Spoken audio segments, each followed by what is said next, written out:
and Onwenu or some kind of Tyron Smith at tackle, and you're publicly saying you're going to play AVT at tackle, well, then it kind of changes the game, right? Because then you're looking at it and going, man, we like our tackle situation. We like Tippmann and another interior guy we signed for pretty good dollar. So we need to get one more starter that, is also going to compete with some people. You don't need that guy at 10. You might be able to get that guy in the third round. So then at 10, you're sitting there and going, well, we could take Fuaga if we want and play him at guard or tackle. We could take Fontenelle if we want and play him at guard or tackle, probably guard in that scenario. We could take Roma Dunze if he falls right to us at 10. We didn't get that pro wide receiver. Well, Brock Bowers or Roma Dunze or Brian Thomas Jr. are here. We'll take him at 10. We can trade out. So that's something I've been thinking about lately. Is it actually wise to just spend every last dollar you can on the offensive line so you don't have to go into the draft so ridiculously predictable? That's easier said than done, but definitely something I'm sure they will explore in a sense. But because then if Fashanu or Alt make it to you at 10, you could still take them. And you do the classic, well, AVT is playing guard again. How many times? Yeah. And that's okay in that scenario because OTAs haven't started to the point where you're, playing the yo-yo game with AVT, who's going to need some time to ramp up coming off the Achilles anyway. Let's not act like he's going to be playing real football and real spring football this year. So now the creativity part is a question. Something I thought of was if you're convinced you're not going to pay Bryce Huff, well, can you find a way to tag him and trade him? Because that's a way to get a draft asset, even if it was a third round pick, because I cannot explain this enough. Boy, did I made the mistake of tweeting about the Bryce Huff situation while I was down in Florida. Dangerous. I think. What I don't understand is people coming back. Two things I don't understand right now. And maybe this is better for the pod, but it's also good for here. One, you're not getting a compensatory pick for Bryce Huff because you're spending money this year. If the Jets don't spend the money this year, we have way bigger issues to talk about. So get it out of your head that let him walk and take the compensatory 3, which is letting Bryce Huff walk worth pick 101. What? Yeah. That's insane. Number 2, we need to stop equating Will McDonald's potential leap to Bryce Huff. One, that's not that. You either open one of 2 doors open. If Will McDonald somehow replaces Bryce Huff, which realistically is not going to happen, I think he's going to be a good player. I don't think he's going to be Bryce Huff in year 2. Not many pass rushers are. But if he does, you still need an edge 3 because the way they play in this defense. If he doesn't, well, then you're just not going to be very good up front in terms of your pass rush because you can't put it all on Jermaine Johnson. Jermaine Johnson will get double teamed. So the Bryce Huff situation, there's a lot of different trickle effects there. But if you really don't believe you're going to pay him, I would have loved to be able to turn him into an asset. Because after him, who's movable on this roster, Joe, that you could get an asset for? I mean, really, maybe JFM? Yeah, that's but it. Do you want to trade JFM if you're letting Huff walk? Because now you got Clemens hasn't shown Clemens is not good. And the more Clemens gets exposed by more snaps, the worse he's going to look. Yeah. So, I mean, there's a lot of issues that they need to figure out and not a ton of avenues to get creative to get assets. But they have money where they could do it. I think that they have enough draft capital, the key spot at 10 and the third round, that they're going to get better. But finding ways to, really, like you said, the trade up, aggressive things like that will depend on how willing they are to move 2025 draft capital and the appetite from other teams for draft capital, which I don't think is going to be that high because the quarterbacks and wide receivers are in this draft, where next year it's not really viewed that way.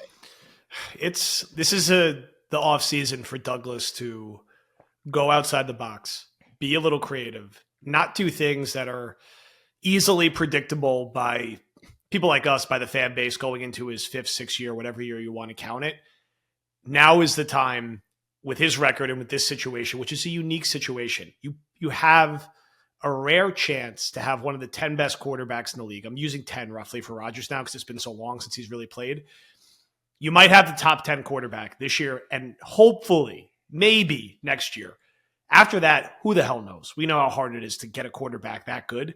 You have to do things that are out of character beyond some of the hot seat stuff that they're dealing with. So I hope that, previous years, like we talk about this stuff and it's day one and they sign like Jared Davis and it's like, oh, okay. Like in the first hour. Yeah. Or like they add Hardy, who's fine, but he's a special teamer.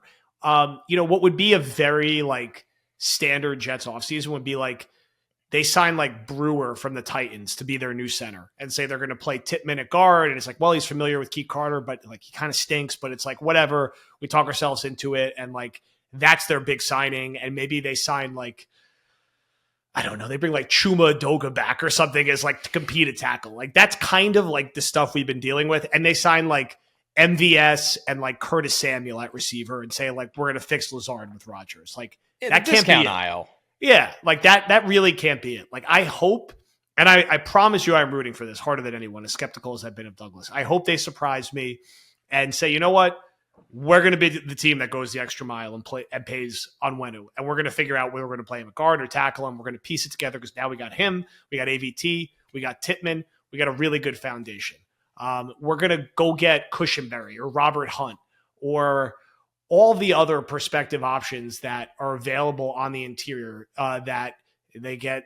I was going through the list and putting it together. There's so much more on the interior than tackle. Like, could they get Zeitler? Could they get Kevin Dotson? It's a lot of answers. Could they get Connor Williams? Could they get Andre James? Could they get there's pretty. So what do you think when you say that? You think that ABT should probably play tackle next year? I get murdered for this on Twitter because people think playing tackle equates to getting hurt. And that's, no.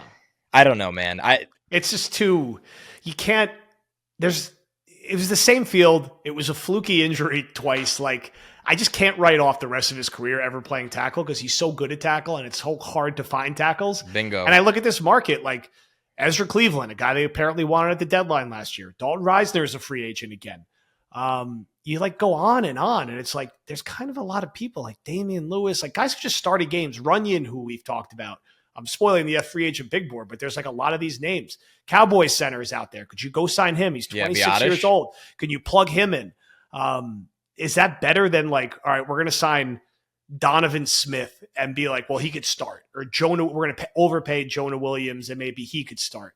I don't know. And then even at the pass catchers, like, all right, maybe a receiver doesn't break your way and you're underwhelmed.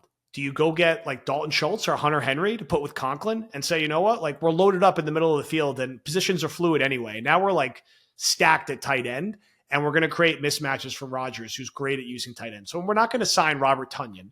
We're going to go sign Hunter Henry and he's going to have 750 yards and 7 touchdowns next year and fill some of those catches because all the receivers we wanted got tagged. Or, can you dig a little bit here? Can you get Mooney? Can you get Curtis Samuel? Can you get one of the second tier guys to round it out? There are names out there at receiver and on the interior. Kendrick Bourne would be my guy. Kendrick Bourne, good player. Like he's been open, wasn't used properly for New England. Would be a perfect number 3 receiver for this team, especially if you could go get Sutton or Ridley or someone as that number 2. So the names are there. Defensively, like I don't dabble too much in the free agency board, but edge, you have to list out. They lose Huff. You've talked about some of the names with Van Ginkel and Uche and Leonard Floyd.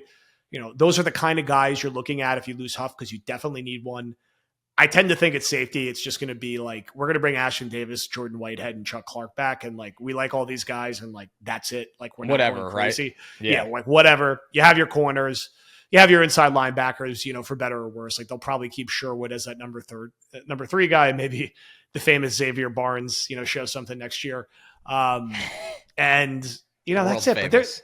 But there's options out there, and the path is definitely like if you're fixing it with veterans, you're going after this interior market aggressively. There are a lot of names there. Tackle, it's hard, man. I really don't think Tyron Smith is. I love for him to be realistic. I just don't think he is. We don't think Bakhtiari is even really going to happen. Like, and it probably shouldn't happen. Why should it? I mean, and then it gets like, who are we talking about? Like here, they're better off bringing George Fant back once you get down to like some of these other names, right. And I don't think that's going to happen.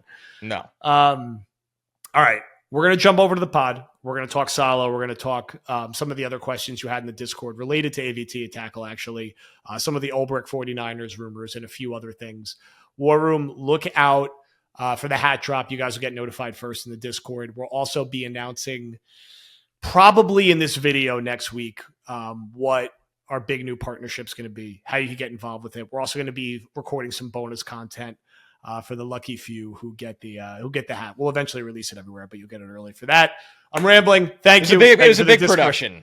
It's a big production. There's a lot going on now. We're busy in a good way. We'll talk to you on the pod. Thank you.